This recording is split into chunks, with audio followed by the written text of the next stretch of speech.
అదృష్టం అంటే ఏంటంటే మనకు అష్టైశ్వర్యాలు అంటారే, ఏమిటి అష్టైశ్వర్యాలు? హెచ్ఎస్బిసిలో 2 కోట్లు, హెచ్డిఎఫ్సిలో 3 కోట్లు కాదు. తలుపు తీయగానే నవ్వుతూ ఎదురొచ్చే భార్య ఉండటం అష్టైశ్వర్యం, మాట వినే కొడుకులు ఉండటం ఐశ్వర్యం, రోగం లేని శరీరం ఉండటం ఐశ్వర్యం, అప్పు లేని జీవితం ఐశ్వర్యం, క్షేమాన్ని ఆశించే మిత్రులు ఉండటం ఐశ్వర్యం, ఎవడొచ్చినా ఇంత అన్నం పెట్టడం ఐశ్వర్యం, వెళ్లిపోయేటప్పుడు ఆనందంగా వెళ్లిపోవడం ఐశ్వర్యం. ఇవే అష్టైశ్వర్యాలు. ఇవే. ఇది లేకుండా కోట్లు లక్షలు ఉంటే ఎందుకంటే తగలేసుకుంటాడా?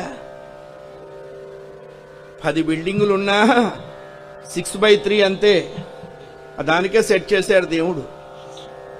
అందుకనే భక్తిని మించిన మోక్ష సాధనం లేదు, తృప్తిని మించిన ఐశ్వర్యం లేదు.